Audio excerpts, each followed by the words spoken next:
Hi friends, ಬಟಾಣಿ ಕಾಳು ಸಾಂಬಾರು ತುಂಬ ರುಚಿಯಾಗಿ ಮಾಡೋದು ಹೇಗೆ ನೋಡೋಣ ಬನ್ನಿ. ಹಲೋ ಫ್ರೆಂಡ್ಸ್, ಬಟಾಣಿ ಕಾಳು ಸಾಂಬಾರಿಗೆ ಫಸ್ಟಿಗೆ ಕಾಯಿ, ಟೊಮೊಟೊ, ಈರುಳ್ಳಿ, ಬೆಳ್ಳುಳ್ಳಿ, ಕೊತ್ತಂಬರಿ ಸೊಪ್ಪು ಜಾರಿಗೆ ಹಾಕೊಂಡು ಚೆನ್ನಾಗಿ ನುಣ್ಣಗೆ ರುಬ್ಕೊಬೇಕು. ಫಸ್ಟಿಗೆ ಬಟಾಣಿಯನ್ನು ನೆನೆ ಇಟ್ಟಿರ್ತೀವಿ ಫ್ರೆಂಡ್ಸ್. ಮತ್ತು ಸಾಂಬಾರಿಗೆ ಬೇಕಾಗುವ ಸಾಮಗ್ರಿ ಇದು: ಧನಿಯಾ ಪುಡಿ ಮತ್ತು ಸಾಂಬಾರು ಪುಡಿ ಬೇಕಾಗುತ್ತೆ. ಧನಿಯಾ ಪುಡಿ, ಸಾಂಬಾರು ಪುಡಿ, ಕೊತ್ತಂಬರಿ ಹೆಚ್ಚಿಟ್ಕೊಂಡಿದ್ದೀನಿ, ಟೊಮೊಟೊ, ಈರುಳ್ಳಿ ಹೆಚ್ಚಿಟ್ಕೊಂಡಿದ್ದೀನಿ ಫ್ರೆಂಡ್ಸ್. ಮತ್ತು ರುಚಿಗೆ ತಕ್ಕಷ್ಟು ಉಪ್ಪು, ಖಾರದ ಪುಡಿ ಮತ್ತು ರುಬ್ಬಿರೋ ಮಸಾಲೆ. ಬನ್ನಿ ಫ್ರೆಂಡ್ಸ್, ಹೇಗೆ ಮಾಡೋದು ನೋಡೋಣ.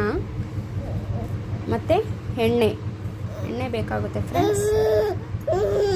ನೋಡಿ, ಕುಕ್ಕರ್ನ ಒಲೆ ಮೇಲೆ ಇಟ್ಬಿಟ್ಟು ಕುಕ್ಕರ್ಗೆ ಎಣ್ಣೆ ಹಾಕ್ಬಿಟ್ಟು, ಎಣ್ಣೆ ಕಾದಿಂದೆ ಸಾಸಿವೆ ಹಾಕ್ಬಿಟ್ಟು ಕರಿಬೇವು ಹಾಕ್ಬಿಟ್ಟು ಸಿಡ್ದಿಂದೆ ಈರುಳ್ಳಿ ಹಾಕ್ಬಿಟ್ಟು ಚೆನ್ನಾಗಿ ಫ್ರೈ ಮಾಡಬೇಕು ಫ್ರೆಂಡ್ಸ್.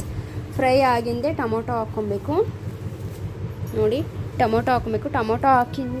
ಟೊಮೊಟೊ ಚೆನ್ನಾಗಿ ಫ್ರೈ ಮಾಡಿ ಬಟಾಣಿ ಕಾಳು ಹಾಕಬೇಕು ಫ್ರೆಂಡ್ಸ್. ಬಟಾಣಿ ನೆಂದಿದೆ ಚೆನ್ನಾಗಿ, ಅದನ್ನು ಹಾಕ್ಬಿಟ್ಟು ಚೆನ್ನಾಗಿ ಫ್ರೈ ಮಾಡಿಬಿಟ್ಟು ನೆಕ್ಸ್ಟು ನಾನು ಕೊತ್ತಂಬರಿ ಹಾಕ್ತೀನಿ. ಚೆನ್ನಾಗಿ ಅದರಲ್ಲಿ ಬೇಯಿಸಬೇಕು ಫ್ರೆಂಡ್ಸ್. ಅದರಲ್ಲೇ ಬಟಾಣಿನೇ ಬೇಯಿಸಬೇಕು. ಬೆಂದಿಂದೆ ಕೊತ್ತಂಬರಿ ಹಾಕಬೇಕು.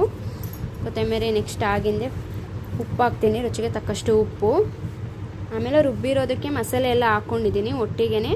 ಈಗ ಹಾಕ್ಬಿಟ್ಟು ಚೆನ್ನಾಗಿ ಕಲಸಿ ಮಿಕ್ಸ್ ಮಾಡಿ ಚೆನ್ನಾಗಿ ಅದು ಘಮ ಬರೋ ಒಂದು ಸ್ಮೆಲ್ ಬರೋ ತನಕ ಬೇಯಿಸ್ತೀನಿ. ಆಮೇಲೆ ನೀರು ಹಾಕ್ತೀನಿ ಫ್ರೆಂಡ್ಸ್. ನೋಡಿ, ಅಳತೆ ಪ್ರಕಾರ ಎಷ್ಟು ಬೇಕಾಗುತ್ತೋ ಅಷ್ಟೇ ಹಾಕ್ಕೊಳ್ಳಿ. ನೀರು ಜಾಸ್ತಿ ಬೇಕಂದ್ರೆ ಜಾಸ್ತಿ, ಗಟ್ಟಿ ಬೇಕಂದರೆ ಸ್ವಲ್ಪ ಕಮ್ಮಿ ಹಾಕಿ. ವಿಸಲ್ ಮತ್ತು ಕುಕ್ಕರ್ ಮುಚ್ಚಿ 3 ವಿಸಲ್ ಕೂಗಿಸ್ಬೇಕು ಫ್ರೆಂಡ್ಸ್. ತುಂಬ ರುಚಿಯಾಗುತ್ತೆ. ನೋಡಿ ಫ್ರೆಂಡ್ಸ್, ಸಾಂಬಾರು ಆಗಿದೆ. ಎಷ್ಟು ಚೆನ್ನಾಗಾಗಿದೆ. ಬಣ್ಣನೂ, ರುಚಿ, ಟೇಸ್ಟ್ ತುಂಬ ಚೆನ್ನಾಗಾಗಿದೆ ಫ್ರೆಂಡ್ಸ್. ಗಮ್ ಅಂತ ಇದೆ.